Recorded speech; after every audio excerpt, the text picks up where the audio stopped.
Hello and welcome again. In this video, we'll talk about the DSA verification algorithm, which is the last part of the DSA. Now, remember in the last video, we saw how the public key is, how the private key is, and how to actually produce the signature with the message and the private key. Now, in this case, and we also, of course, discussed this key generation in Java, which is the part that we use for the realistic examples, as you can remember from the previous video. Now, in this video, I'm going to discuss the verification algorithm, which is the part that Alice is going to do. So Alice is the one that's going to receive the message M with the signature RS. And remember, for the DSA, the signature is a pair of numbers. Both of them are about 160 bits of length.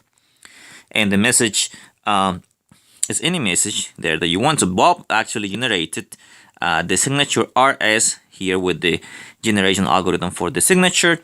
And then we have here the private key, which is, remember, these four numbers, the prime numbers, the generator alpha, and this B, which is a modular exponentiation with alpha, and the private key. Now, remember that the general idea of the verification algorithm is the one that Alice is going to do. Alice is going to get the message M, the signature RS, is going to input that into the verification algorithm, which I'm going to describe in a second, together with the public key. So Alice has to use the public key and put it into the verification algorithm. Now, the only thing that comes out of this, remember, is just true or false. True if the signature is valid for that specific message, and false if it is not valid for that specific message. So let's look at actually the steps that come into place here for the verification algorithm. So we're going to compute some stuff here. So the first thing we're going to compute is we're going to compute an auxiliary number. We're going to call it U1. The name really doesn't matter, but we're just going to call it U1, which is the inverse of S modulo Q. Now, this S here is part of the signature, is the second component of the signature. This S that is here, the inverse, that's the inverse of that modulo Q, and I multiply by the hash function of M, of the message M. Now, in our case, remember, we haven't discussed what this hash function actually does. For the moment, you will have to believe me, there is some hash function that actually what it does is produces like an sort of like a signature itself for the M. It's like compresses this M into shorter signature, for, if we can say it like that. Now, so we compute this, the U2 will be again the inverse of S. So at some point we will have to compute the inverse of S modulo Q. So you can do that with the extended Euclidean algorithm. Then multiply that by R, which is part of the signature. That's all modulo Q. That was gonna call that. This is another auxiliary constant, U2. And then we're gonna use them in step 3, which is gonna take alpha, which is the generator, to the first one, the computed in step 1, times B to the second one, the computed in step 2, and then first modulo P and then modulo Q. Now, all these operations that are here can be done by Alice because she has all that information. She has R and S, she received the message M, and she knows P and Q because those are part of the public key. So once she computes this number V, what she does is she's going to check whether or not this number V here is the same as R modulo Q. If that happens, if this number V that is here is exactly the same as they are, then the signature is valid for that specific message. And if it's not, then it's not valid. So it's not as short, but it's not as complicated as you can see here. It's not, it's just some modular exponentiations, multiplications, and getting the inverses here. So this is not going to take too much time. All right, so the signature is valid otherwise if it's not equal to that one. Now, I'm going to give you an example, and this example is going to be an artificial example, which is basically is not what's going to happen in real life, because in real life, what happens is all this P, Q, alpha, and B, the P has to be 1024 bit, the Q has to be 160 bit long. So I'm not going to give you an example like that because it's going to obscure what the computation is. Instead of that, I'm going to give you an artificial example, which is going to show you more or less what the process of all of this is.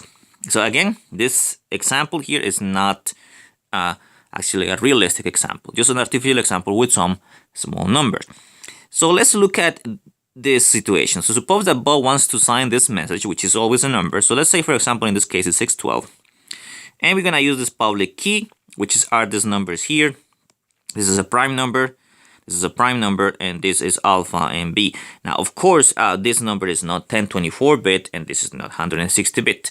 This is just as artificially constructed example. Now, if you look at this numbers that I have here, this is actually what I use in the artificial example to produce the signature. It's exactly the same message, exactly the same public key, and exactly the same private key, which is 186.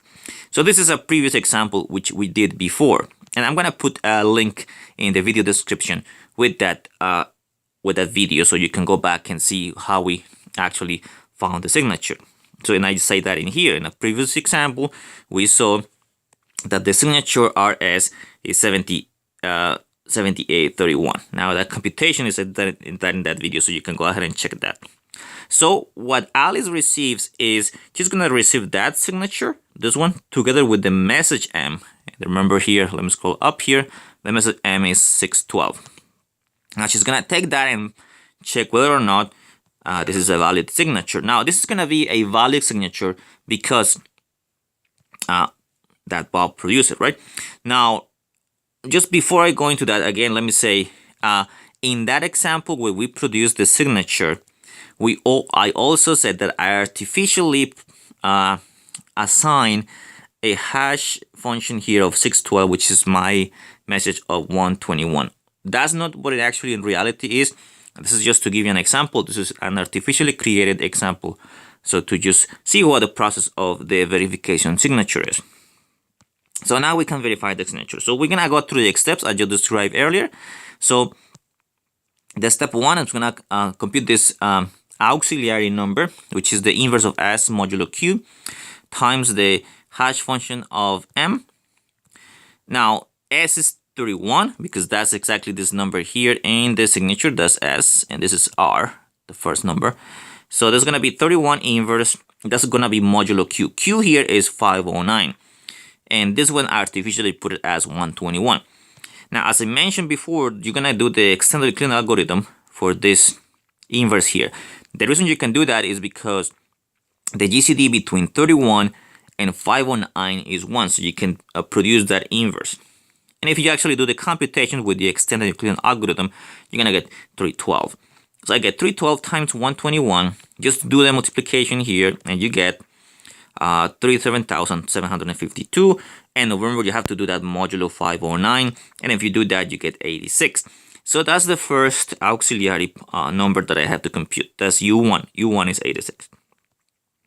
The second step is to compute U2. U2 is the inverse of S times R. Now, the inverse of S is 31 inverse, which I already computed, and that was 312, which is again using the Euclidean algorithm. And R is just 78, and of course Q is 509.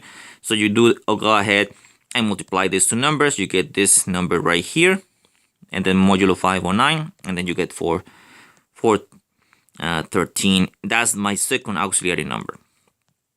Now I compute my V, which is actually the part that I actually need to compute directly, which is alpha, which is my generator, to the first auxiliary element times B to the second auxiliary element, first mod P and then mod Q. So let's do that. So alpha is 180. As you can see here, this alpha is part of the public key to the U1. That's the one that we computed earlier. B is 371, which is also part of the public key. 413 is just the one that we just computed here. Modulo the prime P is 1019, and modulo then the other prime Q, which is 519. This here, you're gonna this exponentiation here is an exponentiation modulo this prime first. So you're gonna do a modular exponentiation here, which you can do using whatever the algorithm you want there. For example, the square multiply algorithm will be a good choice here. And you do the same for this other one. Also, this modular exponentiation is with respect to this prime number here, 1019. So when you do that, you get 844 for the first one and 215 for the second one that is here. With that prime, then you do that multiplication here, modulo 1019, and you get 78. For this specific part here, this one, you get 78. And I have to take that modulo 509. Now, because this is smaller, 78 is smaller than this one, I just get back the same number, so I get 78. Now, remember, what is the verification algorithm? I have to compare this V with R. But if you notice, R is exactly the same as this one. R is just 78. So that means that the signature is valid. And that's the verification algorithm for the DSA. Now, of course, if I were to do this in real life, I'll have to use much larger numbers. And of course, this number will be larger because the P and the Q will be larger in this particular case if this were a real example. But it's not. It's an artificial example, but it's only to give you the idea on how you go about this kind of computation. Now, before I actually go into other things, I know we talked about the generation algorithm for the private and public key, which is the public key, remember, is 4 numbers. The first 2 numbers are prime numbers. The first one is 1024. This is 160-bit, and this alpha is a generator of a group of order Q, meaning that these powers go up to Q before it gets to the identity, and this B is this generator to the private key, D. Now, we talked about this generation in Java, so I gave you the code and how to generate this in Java. But I didn't explain to you how actually you will go about doing this. Let's say if you want to program this, what is the behind scenes going on here? And one way I want to do that is show you a pseudo code that will give you P and Q, because that's the most challenging part here, as I just mentioned here. The challenging part in the key generation, which is getting the public key and the private key, something that Bob will do, is to get the primes P and key. That's the most difficult part. Because what you want is this. You want a prime P to be 1024-bit. Now, that's not difficult to produce, and this is not difficult to produce. The condition that is difficult to meet is that Q has to divide P minus 1.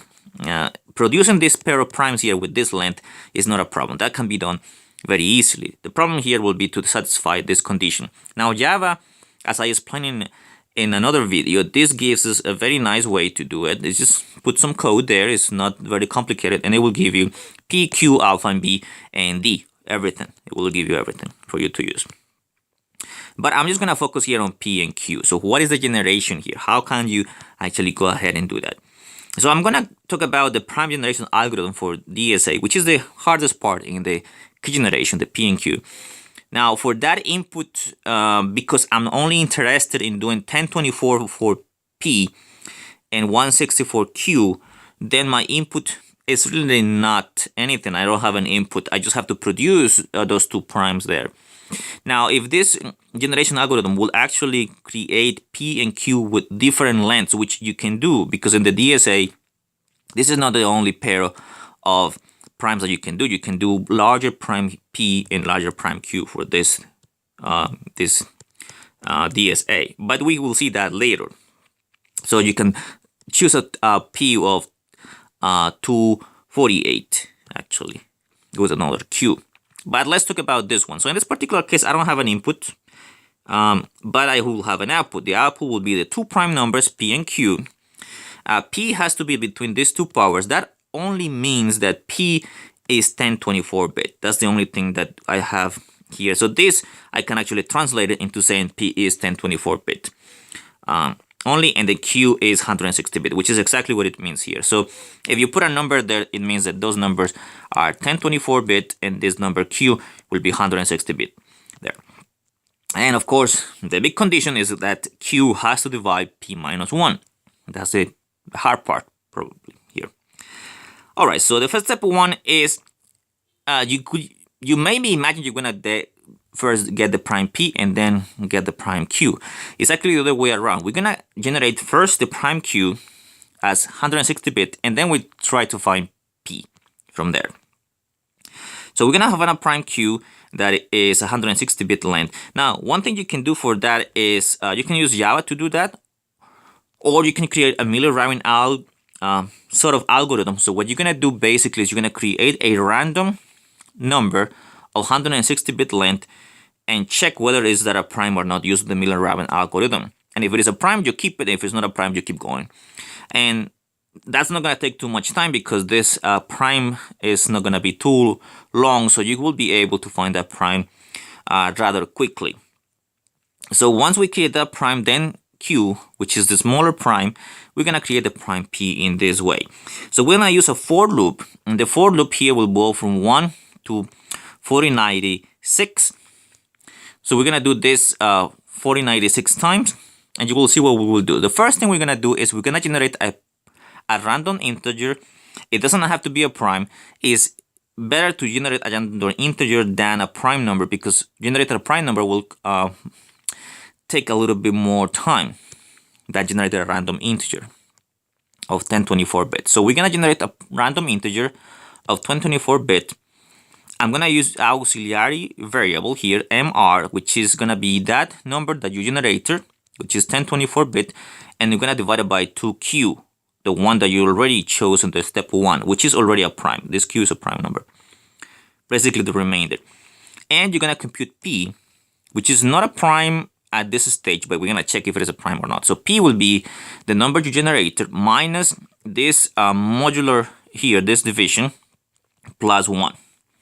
Now, if this number happens to be a prime number, then that's it. That's your pair of primes. P and Q will be prime numbers, and this procedure that is here, this steps, will make sure that Q divides P minus 1. So that's why we are making these two assignments here of MR and P. So when P happens to be a prime, then Q will divide P minus 1. Now, when you are done, and this is prime number, then you're going to return this and you're going to stop. So you're going to basically go out of the for loop. You don't have to do it. Once you get the prime P, that's it. You're done. And so this is the end of the if statement. Now, let's suppose that you go through this 4096 times and you never get the prime P. Meaning that you always compute this P here, but never gives you a prime number.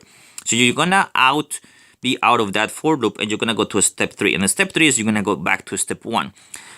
So if this doesn't give you a prime number for all this run of the for loop here, you go back to the step 1, which means you're going to create another number Q, which is a prime number, and you're going to go again through the for loop.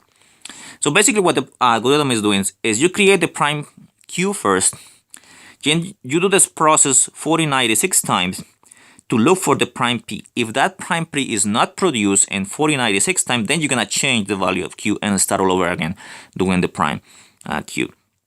And this is going to generate for you a pair of primes that are required for the DSA. Alright, so that's all I have to actually, I want to explain about that. I wanted to do this because I wanted to explain a little bit more of what goes behind the scenes when you generate a public key and a private key. Of course, this is only a P and Q. You still have to generate the generator, which is something that we talked about in other videos. And the number B and D are not difficult to do. So the hardest part here is always the pair of primes, P and Q.